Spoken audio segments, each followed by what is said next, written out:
Welcome back to the channel. I want to show you guys audio clip caching in this video. Whenever I've been using voice isolation, I'll get like a little stuttery edit, playback, maybe I'm trimming a clip, the head and tail, and sometimes I'll get weird playback. You can actually cache some of these effects to the clip itself. So if we click on the audio track level, you can see we have voice isolation, dialogue leveler, that kind of thing.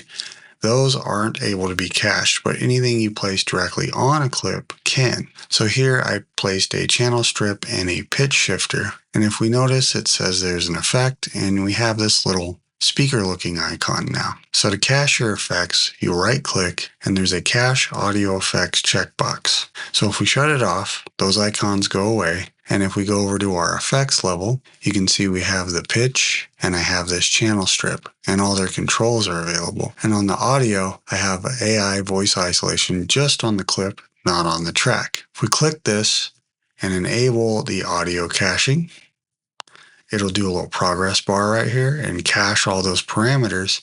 And as you can see, the slider controls for the AI voice isolation go away, but we get this little speaker icon. Same thing on your clip here. And if we go to the effects, same thing. They both show up over here in the inspector with that little icon. Now that means they're cached.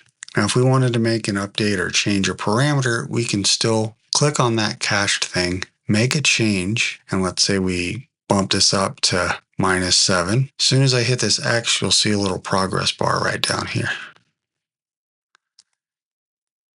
And then that recaches the clip and the real-time updating is done. In this film, making a documentary about how they... So I noticed when I would have voice isolation on the track level, I would get it was too much processing power, and I have a pretty solid computer and it would still just act choppy, especially if I had it on the track level on the Fairlight, not just on the track level on the edit page. So if you want to get rid of all that, you don't have to have it on there. You can have it just on the isolated clip. This seems to help your playback smooth out quite a bit. It'll update anytime you make a parameter change, or you can just go back to not caching the clip itself. Although I did see on the forums, a couple people said the cached audio sounded differently than the unaffected audio that was running in real time. So take that for what it's worth, just so you're aware. I haven't had that happen, but I haven't been using this very long either. It's just something I was noticing in the manual and saw it, so I thought I'd make a video. All right, I hope that helps. Leave a comment down below if you guys got another topic you want me to make a video on, and I'll see you guys on the next one.